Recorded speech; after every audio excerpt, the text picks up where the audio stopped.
What's going on, everybody? Welcome to the Awesemo.com NFL on the Contrary show, week 13 edition. We're happy to be here. Happy to have all of you guys with us.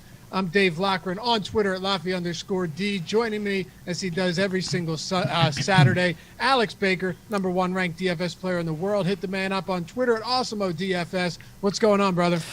Not much. Nice little week 12. Like, we got to double dip with Thanksgiving and then a good main slate. So it's been a little slow this week, to be honest, where we only had one Wednesday afternoon game. Like, what's the deal? So I'm itching to get back into the NFL DFS tomorrow. Very excited to bring in our guest, TJ Hernandez, 4for4 Football's director of DFS content and also co-host of the DFS MVP podcast on Twitter at TJ Hernandez. TJ and I go back a while. I'm talking like the inception of DFS almost, where we were doing content for zero money at all, just trying to get our foot in the door. TJ, happy to be with you, man. It's been too long. Yeah, man. Yeah, Laffy, I mean, I got to straighten it out. If it wasn't for Laffy, I wouldn't have a job in DFS. He gave me my first little gig when he was running a site called Fantasy Bums with Haji. Fine, Hodge. And then when they went over to Fantasy Insiders, I hadn't had a paid gig before. Laffy was like, this dude's coming with us. So, I mean, that's my guy all the way back to the beginning, man. Yeah, look at you now, dude, crushing it. Seriously, check out all of his content. He's got some good stuff on Twitter as well. And, of course, at 4for4 is where you can find him. Let's dive into this, fellas. Before we do, hit that thumbs up. And if you haven't subscribed to the channel yet, go ahead and do so. If you like what we do here, if you think we've helped you along the way, and you really just want to help support us, help us get to that 50K mark that we've been pushing for, and maybe you've won some money watching Awesemo shows, or maybe we've changed your thought process, your strategy. You've learned something new over the years of watching us and you haven't subscribed yet. No better time to do it than now. All right, Alex, let's dive into it. First order of business has got to be, and I always start each week with the highest projected owned player, according to our Awesemo ownership projections, and that is Brandon Cooks. What are we doing with Brandon Cooks? Is he someone in tournaments that should be, that we should be over the field on, that we should have a lot of? Or do you have some concerns here that maybe Will Fuller's absence won't help him as much as many people think it would?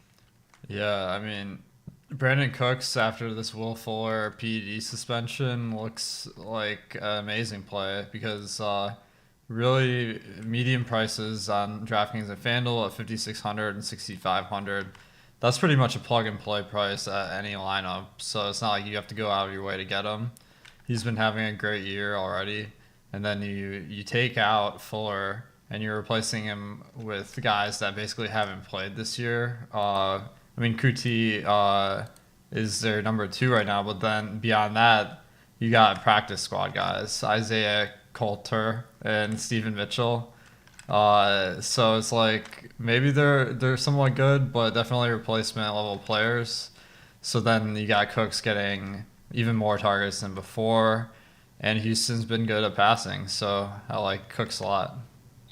TJ, how do you see Brandon Cooks' role being influenced by the lack of Will Fuller from an efficiency standpoint, from a volume standpoint, maybe more 12 personnel in this offense, which they've been willing to do a lot? And what is your overall focus on him, your approach when it comes to DFS this week? Tournaments, not cash, because this is on the contrary. And, obviously we want to give contrary takes to what most of the industry is talking about. Yeah, I think he was already seeing more targets than Fuller ever since Bill O'Brien was out. I think the thing we're going to see is more deep balls. We've seen Brandon Cooks. Obviously, he can be a deep ball threat, but Will Fuller was getting a lot more of those really high average depth of target looks. Now I think we could see Cooks, along with the volume, see those really high yardage targets, but obviously that's going to boost his ceiling, but also could lower his efficiency. So the range of outcomes widens a little bit. Obviously, might see a little more attention from the defense, but Deshaun Watson, one of the most efficient passers in the league, both overall and with the deep ball. So from a tournament perspective, I think because we don't have a lot of mega chalk outside of Brandon Cooks, he's the only player I have projected for over 30% ownership. Like, it's not going to be crazy hard to be overweight on the field. I think my approach is I'm probably not going to be using him a lot as a one-off play. If I'm eating the chalk, I want to do it in spots where I'm stacking him with Watson and other players in that game, at least giving the a lot of parts of my lineup upside where I am eating the chalk and trying to be unique around him. So maybe adding a Akins to the stacks, like you mentioned, a lot more two tight end sets, and then bringing it back with a Michael Pittman, who's been getting a lot of volume and a lot of the air yards in that offense. I have Pittman at 12-ish% ownership right now. I don't know if that's a little bit too low just because it'll be a popular bring back. But those two guys can help offset Cook's really high ownership. Is there anything about this Colts matchup that concerns you? Or are you looking at a Colts team that faced a lot of relatively easy competition early in the season and is beginning to come back down to earth a little bit?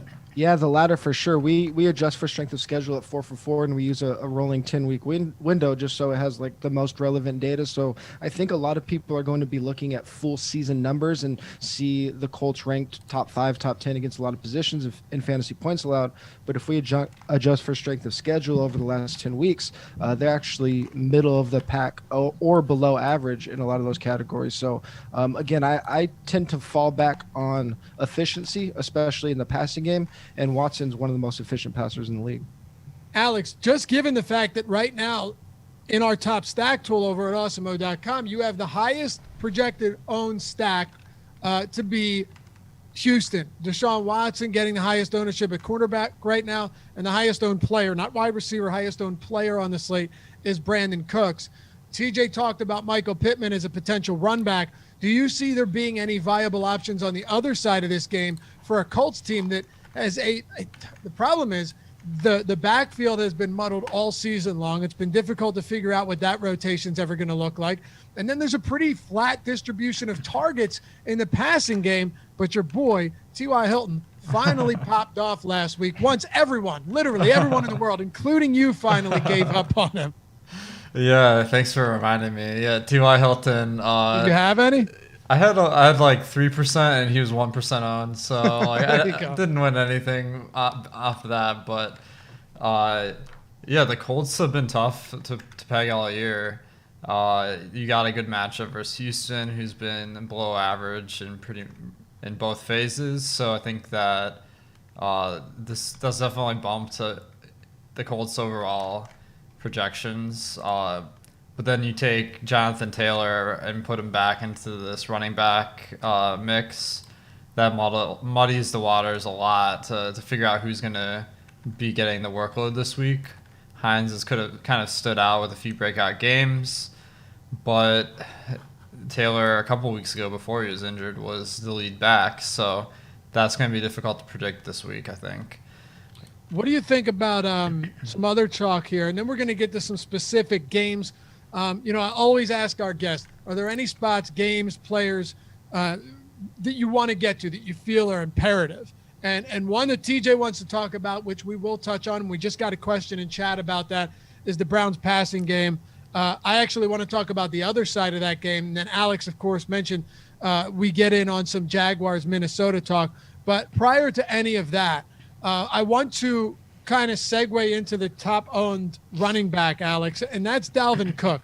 Now, him and Derrick Henry are the only two running backs projected or north of 9K on DraftKings. Dalvin Cook, 9,500, Derrick Henry, 9,200, and the ownership gap is pretty significant, around 23% for Dalvin Cook, and Derrick Henry, I think he's down around 15, so it's not huge, but what are your thoughts with these super high priced running backs this week, the two guys being north of 9K? I think that for a few weeks, the high priced running backs have been really good plays. This week, I'm not as convinced of that. Dalvin Cook. I mean, there were some concerning reports about him being banged up. To me, that when you take that and then you have a matchup versus Jacksonville where like Minnesota might not even need to put Cook out there as much as they have been, and that kind of translates to a spot where I don't feel quite as confident as I did before when Minnesota was in more competitive games. But he has been probably the best fantasy running back this year. He's gotten up to 30 touches in different games several times, and that kind of volume gives upside that the other players don't have. Yeah, TJ, there's no doubt that Dalvin Cook, especially given Christian McCaffrey's extended absence throughout the season, has been the guy that can easily break slates. And while Derrick Henry isn't much for as far as pass catching goes, we saw what he can do last week with 140-3 in the first half alone. How did the top price running back shake out for you here? Because there's no doubt this is going to be integral in deciding what kind of lineups you can build, depending or being contingent upon how often you get to these super high priced backs. Yeah, I have Henry a little bit higher. I have him closer to 20% ownership just because there aren't that many backs that are viable options. I think once people start building by tomorrow morning, they're going to realize like we don't have any workhorses. So with guys like who we'll talk about, Devontae Booker popping up as options, it's going to open up the opportunity to pay up for these guys, which will naturally push up their ownership. I think you just kind of have to think about how you are implementing them into your lineups. Dalvin Cook, a way to get unique with him, I think, is trying to corner all of these points that Minnesota can score against a Jacksonville defense that is bad against every single position. On 4for4, they rank bottom 10 in fantasy adjusted points allowed to every skill position. So one thing that I think people won't do is, or won't do a lot, is have Cousins with Cook and a pass catcher. They might look one or the other. So I think that's an interesting way to corner all of the points if they do blow up against Jacksonville. Whereas Derrick Henry, I'm not necessarily going to play him with any of his teammates because he's not really going to correlate with that passing game. I think one really unique thing that people can think about is a lot of people, like we're talking about here, are going to be thinking either or. So we're going to have a lot of very similar lineup builds where people are going high-low with a Booker and one of these guys. Avoiding this price range altogether in a percentage of your lineups is probably going to lead to some pretty unique builds. So kind of looking in that middle tier and avoiding the high-low salary combination might be a way to get really unique in tournaments. You guys can listen to all of these shows in podcast form if you weren't aware. Any platform that hosts podcasts, just search Awesemo, AWESEMO. It'll be there. You can also rewind this all back to the beginning if you're jumping in late, or check it out after it goes, after it's live at the youtube.com Awesemo channel. TJ, sticking with you here, if we make the transition to some games, you mentioned Devontae Booker. Josh Jacobs has been officially ruled out, and Devontae Booker is poised to get what we expect to be the bulk of opportunities, particularly on the ground.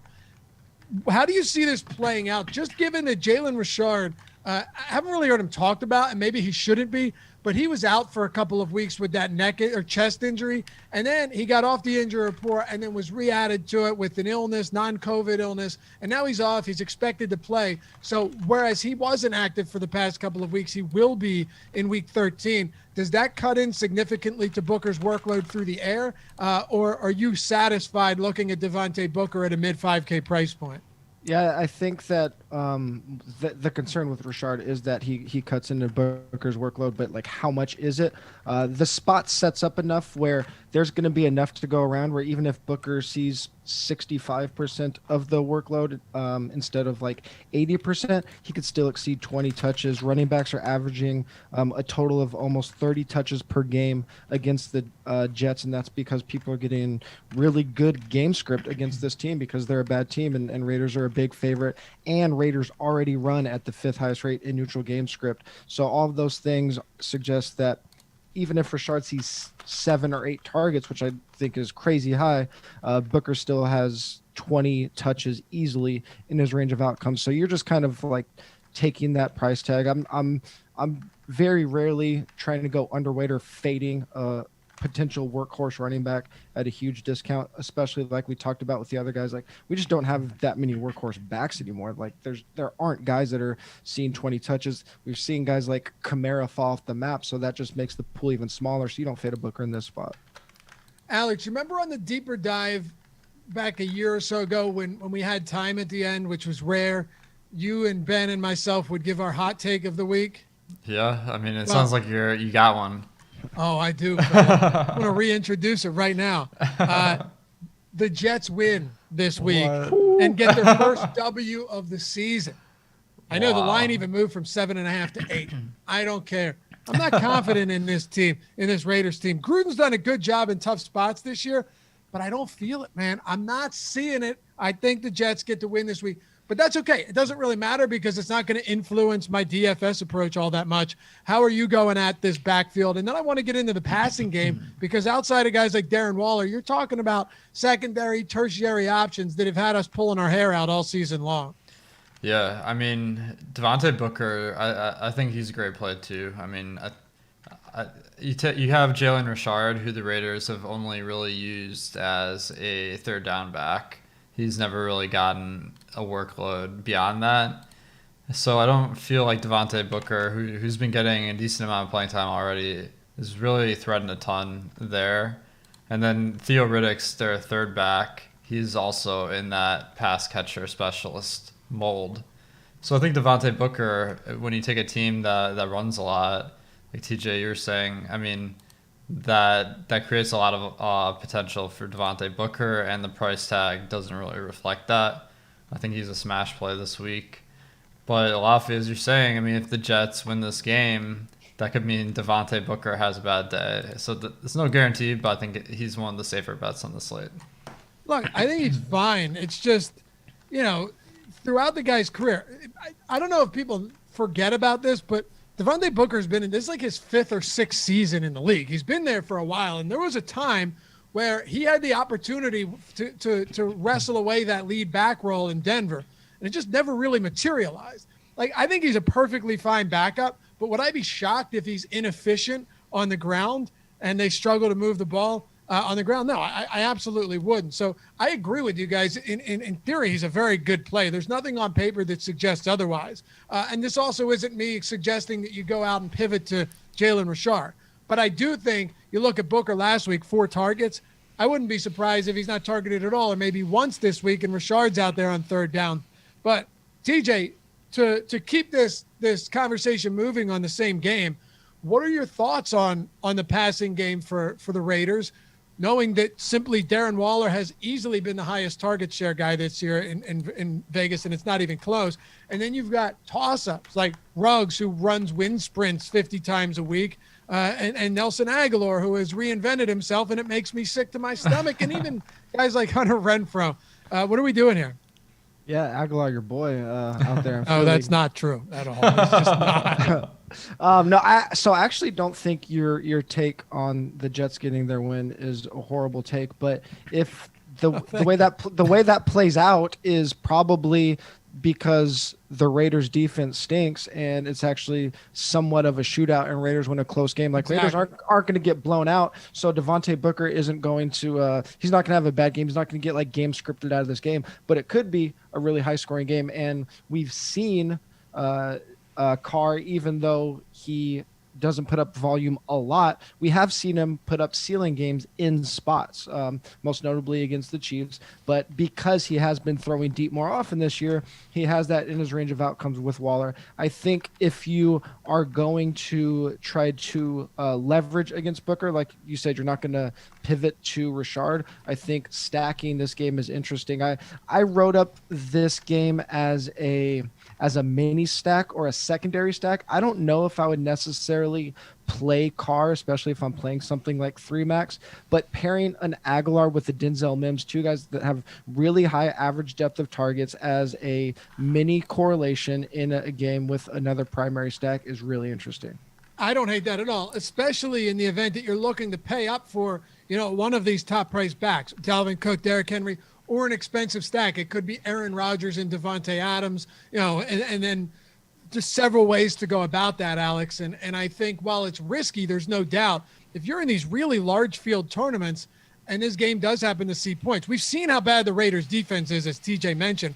Maybe there is something here. I know it's ugly, but maybe there is something here. Yeah, I like the Mims call. I mean, he's been pretty successful despite bad quarterback play. Averaged more than 15 yards per catch, catching a little bit more than half of his passes. So, I mean, I think there's a lot of potential for him to excel. I don't hate Perryman or Crowder either. I mean, they run those three guys out all together on a large percentage of plays, so they're all solid. They don't really throw to running back with Frank Gore or tight end with Chris Herndon, so the wide receivers are getting a lot more work than other teams. So I see some value there. I mean, they're the Jets, so I'm not crazy about it. Even if Vegas doesn't have, a great defense, I think they're about average. So, TJ, you wanted to discuss the Cleveland passing game, and of course, people have been let down countless times by them this season. But as I mentioned earlier in the week, they played 3 straight games that were either in like monsoon type rain or hurricane force wind. I mean, just some really bad weather. They leaned on the ground. When you have Kareem Hunt and you have Nick Chubb capable of racking up a combined 40 carries every week, 35 carries every week, you don't necessarily need to do much else. But this week, they'll be without Denzel Ward. The weather's good. And we saw what happened last week with Jarvis Landry being able to piece together easily his best game, his first 100-yard game, his first touchdown of the season. What about this appeals to you specifically when it comes to the passing game against the Titans this week, in a game that, by the way, has the highest total at 53.5 on the main slate? Yeah, I'm curious your guys' thought on the ownership on the Titans passing game, because I think it could be moderately high. Again, I don't think there's going to be a lot of guys that are super high owned in any passing game outside of Brandon Cooks, who we talked about. But we've seen the Titans total move up to 29.5, and I think people are going to be sharp enough to recognize that Tannehill and A.J. Brown are a good leverage play off of Derrick Henry. And with that high total, we could see, Tannehill approach 10%, A.J. Brown little over 15% maybe. So I think it's interesting to think about flipping that, taking the contrarian side, especially because if you do roll with a Landry and a Baker Mayfield, you're really saving a lot of salary in a week where I think there are some higher priced stacks like Aaron Rodgers and Russ Wilson that could be really popular. So again, you're kind of flipping that salary build on its head. And if we look at efficiency, fantasy points per pass attempt, Baker Mayfield and Ryan Tannehill are actually neck and neck top 5 over the last 6 weeks. Again, not a lot of volume there, but if you can combine that efficiency with a super concentrated passing game, Jarvis Landry, who you mentioned, and maybe instead bring it back with A.J. Brown instead of stacking A.J. Brown, it's a really interesting tournament strategy to not only get low ownership, but to get that lower salary. And we actually just saw a millionaire winner use a Baker Mayfield. You don't need him to get 30 points if you're getting him at that low salary. 20 points could do the job if you're able to stack up a bunch of studs elsewhere. Yeah, no question. Alex, we have this Titan stack projected a little bit lower than TJ for ownership. And I talked about on the matchup show that if that's the case and we do have him coming in that low, I absolutely love him. And maybe the one aspect of that shouldn't go overlooked is, does A.J. Brown's price point, does that kind of keep his ownership down because he's up there with all of the other elite guys, but the volume hasn't been close to the same as them this year? But ultimately, you have a Titans team that is averaging like 55, 60 points, I forget the exact number, per game this year. And we've seen them involved in so many shootouts throughout the season. Yeah, I mean, I think A.J. Brown's price tag this week of 7,600 on DraftKings, that's just insanely high. Like, that to me is unplayable, like, to be honest, unless you're just really trying to get contrarian or something. But the reason why is kind of what you're mentioning. Tennessee's passing volume is low. They run the ball more than half the time in neutral game scripts.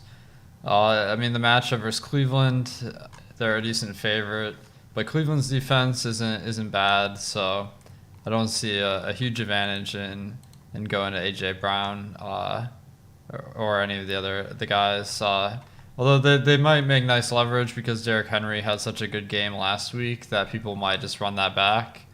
And if you play that Tennessee has more passing volume than usual, then Derrick Henry should suffer from that. 59 points since week 2 has been the average total. Yeah, TJ, I'm on a slightly different page here. I mean, Alex, I totally get what you're saying, but my one counterpoint to that, and then TJ, you can wrap this game up with your final thoughts on it, is while they have been a run-heavy offense, obviously there's no dispute there, no debate whatsoever. Tannehill has popped off for some big games this year. He has that 4-touchdown, 366-yard game against Houston, 78 total points. He had 34 fantasy points. He had 30 DraftKings points in that blowout win against Buffalo. He had 27 against Jacksonville. So while he isn't someone that I necessarily expect to go out there and sling it like a Ryan Fitzpatrick, I do see there being some value in the fact that if it does shoot out and everyone is on Henry, what Alex just kind of pointed out, maybe there is some leverage to be had here, especially if it comes in on their own for those exact reasons. Your final thoughts on Cleveland, Tennessee? Yeah, I mean, I just think if you are going to stack it, like it's not, you're already going to be contrarian on it. I don't think it's a game where you really need to go to any like secondary or ancillary pass catchers in there. Like I think some people might all of a sudden try to get cute with Ferkser because Johnny Smith is out, and I'm not playing that game. Fair enough. There's a lot of talk. By the way, Clayton Eskew, thank you for the super chat. Here's to appreciating the privilege of free content. Well, we appreciate that, dude. And to David Zaleski, he is a constant super chatter. So thanks, brother. Always appreciate your guys' support. The one spot, Alex, that is coming up a lot right now in chat is Miles Sanders. So let's go straight to this game. The Eagles have been god-awful this season. I won't spend time on it because we only have an hour today. But they've been terrible. Man, I pull up Philly radio and I keep hearing again, Philly covers. 9 points is a lot. I get that. But Philly covers. Here we go. Their line's garbage, number one. It's been completely broken down. And Doug Peterson has effectively figured out a way to abandon the run game in almost every single week. Miles Sanders has one game of 20 carries all season long. So let's start it with him. They're 9-point dogs, 49-point total out in Lambeau Field. What are your thoughts on Miles Sanders? Because a lot of people are talking about him. Wow, yeah, I'm surprised people are talking about him. I kind of agreed with what El Negro was saying in chat earlier that they're calling up Jordan Howard. That's not going to affect Miles Sanders a ton, but like having a power rusher, like I think you got to be worried because maybe some goal line carries could go to Howard. That's kind of his specialty. Problem is they don't get to the goal line to begin. Yeah, definitely. So it's like not a good matchup versus Green Bay. Their defense isn't amazing, but just the fact that they're going to be able to sustain drives and put up points, that means Miles Sanders is a little bit. It's harder to see him dominating the game, so I just don't see it. Yeah, I basically ate shit on Sanders this year, TJ, because I recommended taking him in the first round back in, May or June. But the team has been so bad that we'll never really figure out what we're getting from him this year. He had consecutive weeks with 74-yard runs. He has that explosive nature where he can just rack up huge, huge games, but he's not given the opportunity. Is there anyone on Philadelphia right now that you feel okay targeting? No. Dude, I feel your pain. The Eagles are my highest owned offense in best ball by a huge margin. So you know how my value is good. But yeah. I think people get caught up in the trap a little bit. There's so much DFS information now that people feel like you need a run back or a contrarian play in every single popular game. I just don't think this is the game. I think the way to leverage this game is to look for leverage spots outside of the popular Packers on the Packers, not to go to the Eagles side of it. Like you said, the line is horrible, and it's not even like we're getting a discount on Sanders. He's more expensive than Chris Carson, almost as expensive than Austin Eckler. So if you're getting a salary discount, you can make the argument, but he's not even cheap. Yeah, it's a good point.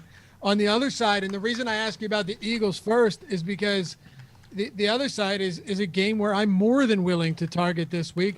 The Philadelphia Eagles defense hasn't actually been that bad. They just wear out. And I know you guys have heard me say this a lot. They wear out late in the game because they're on the field for 95% of it. But they've been rocked by good receivers like DK Metcalf, Darius Slay really struggling against them last week.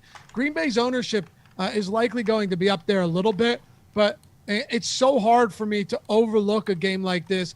Just given that we know if Rodgers goes off, there's such a good chance that Davante Adams also goes off. And I love having that pretty certain correlation there. What are your thoughts on Green Bay? I think Davante Adams is definitely interesting this week because he is the same price as Dalvin Cook and Derrick Henry, essentially, except they're going to be more popular. If you spend all that salary at wide receiver instead of running back, you're going to have a different lineup construction than everyone than most people, and Davante Adams is a fantastic player. The matchup versus Philadelphia doesn't inspire a ton of confidence in there being a ton of passing volume for Green Bay, but he has been the guy that's gotten it done week in, week out for Green Bay. So Davante Adams, I think, is a really good option this week. Yeah, and by the way, Doug Peterson said he'll be relinquishing some of his play calling duties. Horseshit. I'll believe it when I see it. It's all nonsense coach speak. TJ, Alan Lazard popped off for a decent game in his return. It might have been his second game back.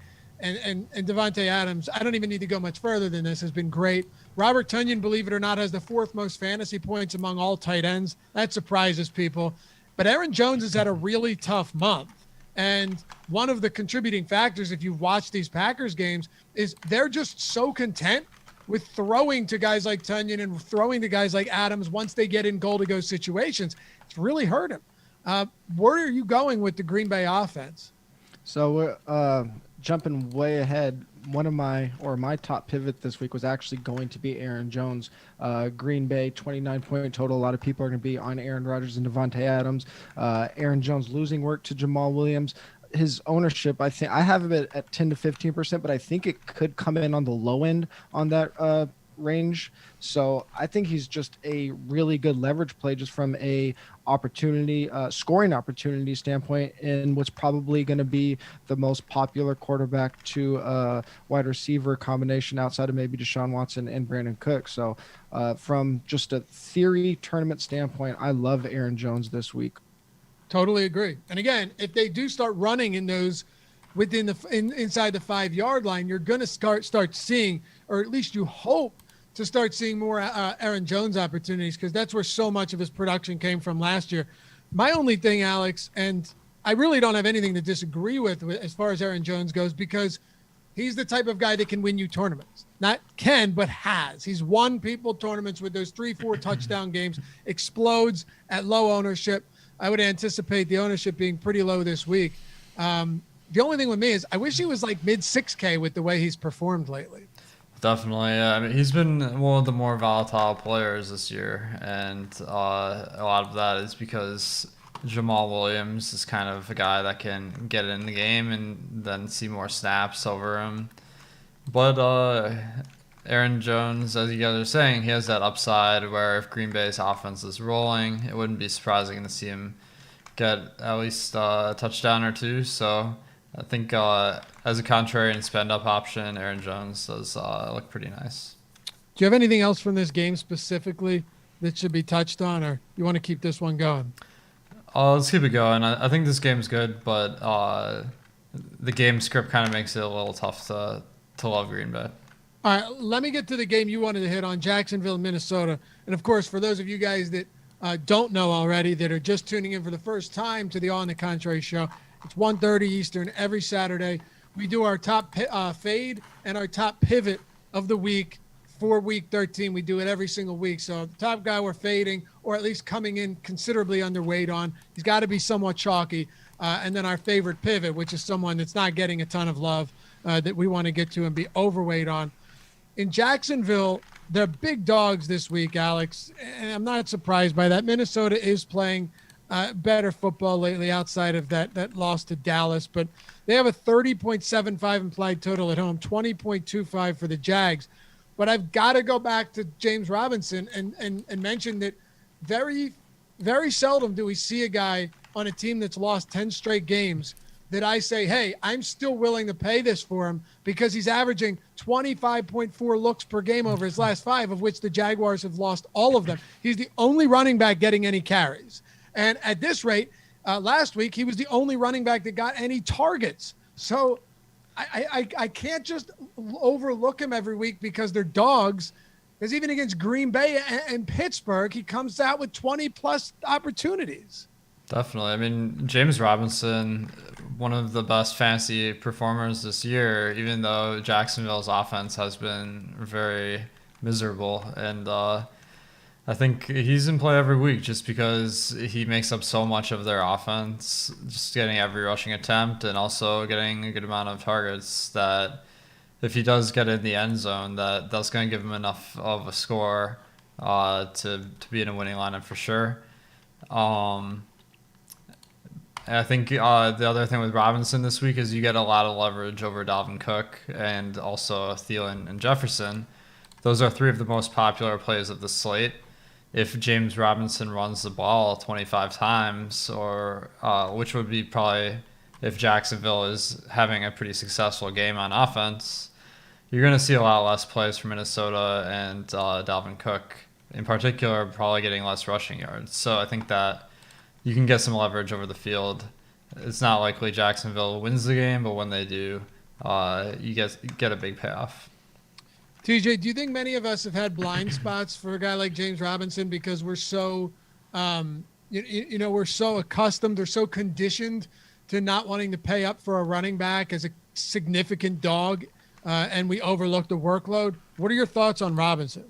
Yeah, and I think we definitely have a bias just against bad teams in general. I mean, Jacksonville, it's easy to say they're not going to score a lot, and there's not going to be a lot of touchdown upside. But like we were talking about earlier with Henry and Cook, like there just aren't any running backs anymore that are getting this kind of workload. So those guys have to be in your player pool. So I mean, he's definitely a leverage play off of Dalvin. I think he's an interesting run back just because if you are going to stack this game, if you aren't going to be on Dalvin Cook, the hope is that it's relatively close so that the points keep going up. And if that does happen, then you would expect that Robinson continues to have opportunities. Obviously, probably the more likely scenario is Vikings win by a lot because of the spread, but we're playing for the more unlikely range of outcomes in tournaments, right? We want that outlier game a little bit, maybe possible shootout where Jacksonville does look good. So yeah, I do like him.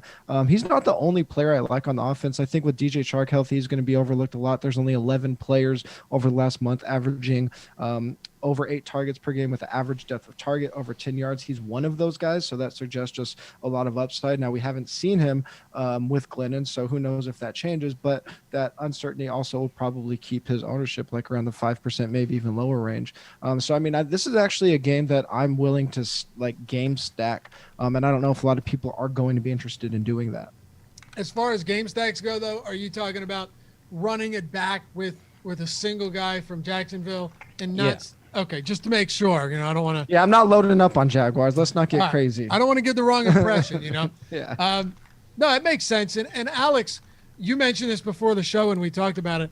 For the past 3 weeks, the past 3 games that the Vikings have been on the main slate, I should say, because a couple weeks ago they faced Chicago on Monday Night Football or whatever. But the past 3 weeks that they've been on the main slate, you've needed to get Minnesota right, whether it be Dalvin Cook's explosive blow-up game in Week 9, or whether it was Week 11 where Adam Thielen popped off for 2 touchdowns. Matter of fact, big large field tournament winners had Thielen and Dalvin Cook with no Kirk Cousins. And then last week, you had Justin Jefferson with no Thielen. And then, of course, you had to get Dalvin Cook right in the instance of not rostering him and playing Derrick Henry. So Minnesota's been in the thick of it for 3 straight weeks now.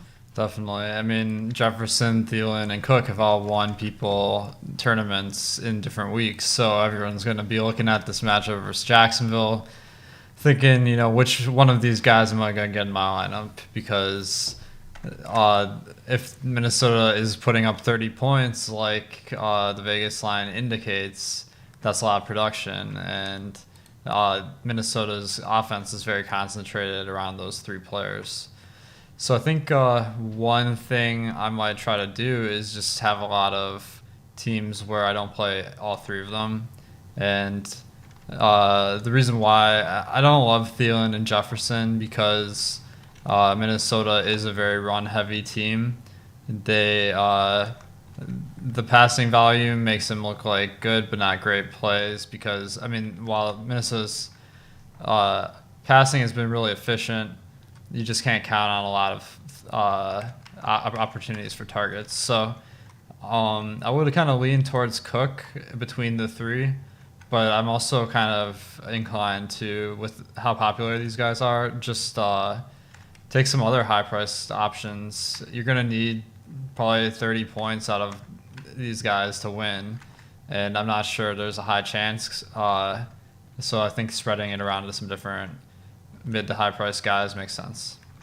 We're still going to get to Austin Eckler. We're still going to get to a couple other of these spots in the final 15 or so minutes. But TJ, what about Kyle Rudolph with Irv Smith out? A lot of people said, well, Thielen's back, so that's going to, eat into what we saw from him last week. And while that could certainly be true, I don't think we can ignore the fact that when you pull up their actual target distribution from last week, it wasn't just Rudolph getting all of that Thielen opportunities and nothing else. I mean, Chad Beebe and Olabisi Johnson combined for 14 targets. On the past 4 games prior to that, they had 5 total targets combined. So with Irv Smith out, do you still see some opportunity here for Kyle Rudolph at a position that basically you're just throwing darts every week?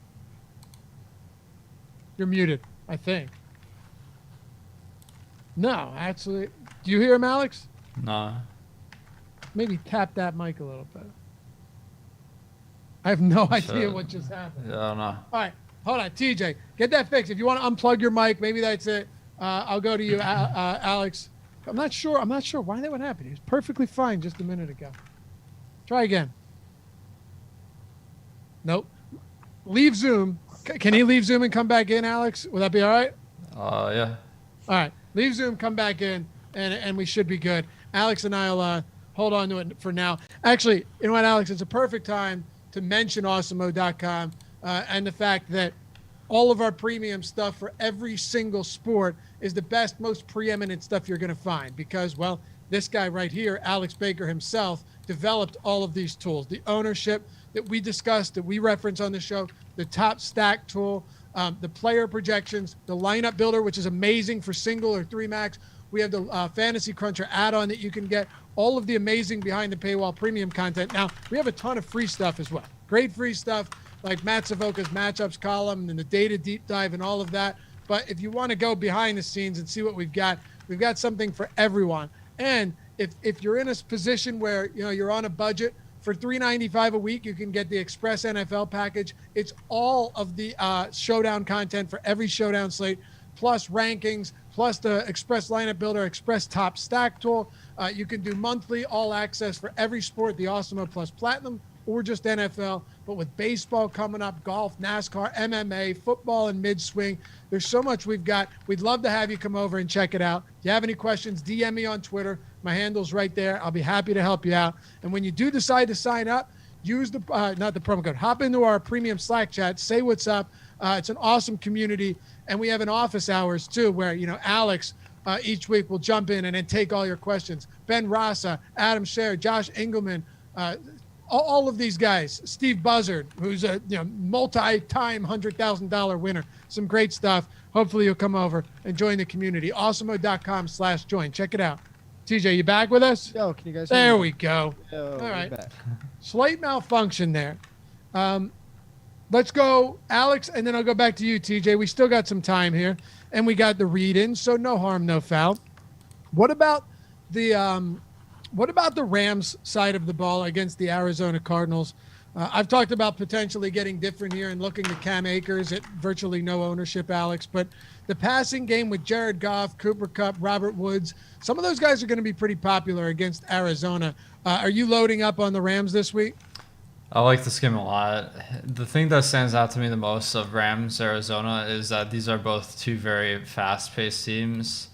In my new advanced stats page, I have the average number of plays per 30 minutes for each team, and they both rank in the top 6. So that gives a lot of potential for a lot of yardage and some good scores. So I think this is one of the best games to stack of the week. I mean, you got 2 great offenses too. So the Rams I like a lot because as a stack, you got 3 solid options in Woods, Kupp, and Reynolds. Reynolds in particular has seen his playing time go up dramatically over the past 4 weeks. So I think you got the opportunity to make a lineup that's more differentiated, even if Goff's ownership is in the moderate range. So because there's 3 guys, you can stack all 3 of them individually or pair 2 of them together 3 ways. That's 6 different ways to stack the team. And that adds a lot of uniqueness compared to a team like Green Bay, where you have to have Devontae Adams, for instance. So I think. I'm sorry, TJ. Reynolds has seen 6+ targets in 5 straight games. He's seen an 8, a 9, and a 10 in there. He's getting a lot of snaps. Are you interested in the Rams this week? And if so, how are you approaching them as a stack or as a team? Yeah. Do you guys think Goff will be low owned? I have him sub 5%. We have him at.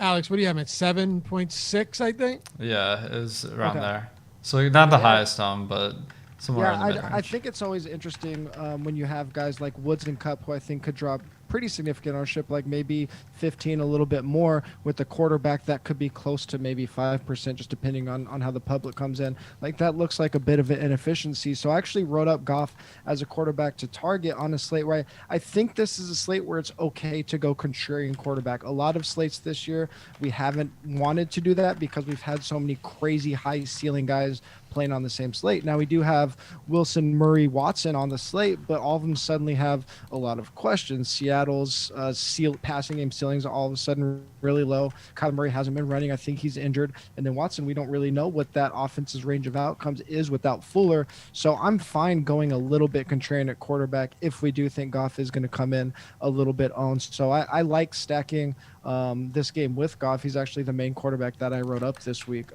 with those 3 guys that you guys talked about. I love it. Yeah, it's a solid spot. I just throw Cam Akers out there because he's getting literally no ownership, 0.2% projected ownership.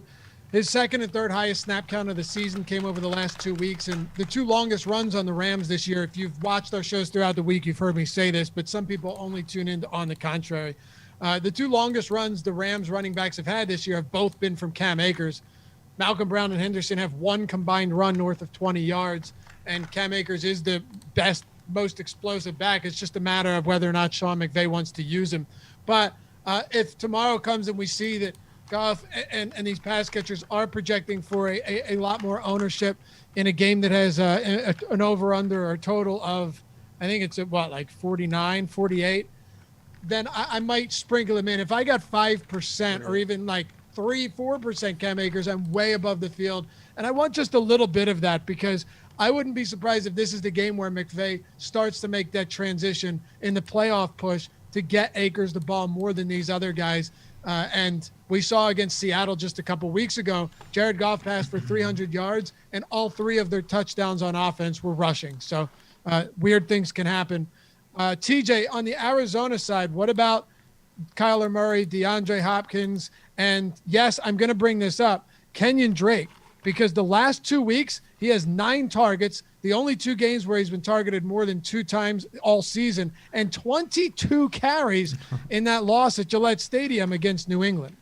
Well, I actually don't think that's a coincidence. I'm really glad you brought that up, and I'm kind of concerned about Arizona as a whole besides Kenyon Drake. And I think the reason we've seen his targets go up, probably not a coincidence that we've seen Kyler Murray's rushing go down. And I think that has a lot to do with that shoulder injury. It just seems like he doesn't want to get touched, doesn't want to get hit. Yeah. That scrambling is the reason that this offense has been good, the reason they've had upside, and they don't have that right now. So if he isn't doing that, then I don't know if I can really touch him or his pass catchers. I mean, again, like Kenyon Drake, if you're including him in game stacks, that's fine. But I'm kind of cold on Arizona's side of the ball. Yeah, Alex, what about you? I know you like the Rams a lot this week. I said Kenyon Drake. I'm telling you, that volume has been pretty wild. He's actually involved in the passing game, only ran 5 fewer routes, averaging 5 fewer routes than Chase Edmonds in back-to-back games. Do you have anywhere here on Arizona that you think is in a really good spot? Yeah, I think Drake has been interesting all year. His kind of a contrarian play. I do. I think Hopkins is every week just one of the better options as a spend-up wide receiver, just given the number of targets he's getting. So I think that would be my play. Andy Isabella, he saw a lot more work last week because of Larry Fitzgerald being out. He ran routes on 69% of dropbacks, a very nice figure. So I think given his potential there, he's a solid play on the Cardinals side. Okay. All right, Alex, we've got to talk about the Chargers in New England, namely because of one Austin Eckler coming off in a preposterously high workload in his return. That's why you got to be careful about, they're going to be limited, reports. I saw someone, Ian Rappaport has been, he has not been particularly great lately when it comes to getting information right. Listen, Rap Sheet, I appreciate you and all, but some of these, man, not great. And I've been fortunate enough to say, you know what, that's just a rumor. I'm going to take the opposite approach. But there are other times where I've bit hook, line, and sinker, and, things happen. So maybe we should just start fading his news and doing the opposite and win tournaments. But I digress. Austin Eckler last week, 14 attempts, 16 targets after being sidelined since week 5. Insane amount of volume. Now he's got the New England Patriots at home, in which should be a competitive game. He's 7,100. I want to hear where both of you guys stand on him. Yeah, I think Eckler is solid. In last week's game, he saw 64% of the rushing attempts, so good but not amazing there. But the targets with Herbert under center have been incredible. He's gotten 33 over 4 games basically, so that's about as high as you're gonna get out of a running back as far as receiving, and he's been really efficient with them. So I think that he makes a nice play this week. TJ, what about you? Yeah, Alex kind of covered it. He's going to be mega chalk, and I'm eating that mega chalk. That workload at he's expensive, but not crazy super expensive. I'm just playing him. Do you have interest in anything else from this game on either side? I don't have a strong take on this game. Keenan Allen's always kind of going to be in play because of his volume. I'm not on Mike Williams, even though he has been getting the deep balls, but I don't know that I'm going to be playing a lot of Keenan Allen at 8,100 in this game. It doesn't strike me as a game that I really want to be stacking. So we've covered a lot here. We're about to get to our pivots and stacks. If there's a game or a player we didn't hit on, remember, 4-hour marathon show tomorrow, starting at 9 Eastern, all the way up to 1 p.m. lock. It's the NFL Sunday Strategy Show right here on the Awesemo YouTube channel. Of course, you can check out all of TJ's work at 4for4 Football, the DFS MVP podcast. Follow him on Twitter at TJ Hernandez. And TJ, as always, man, we appreciate you being on. This has been a lot of fun. Let's wrap it up, boys. Last game, and then our pivots, and then our fades is going to be the Giants and the Seattle Seahawks. And the reason is, TJ, because the Seahawks have one of the highest totals, 29 points.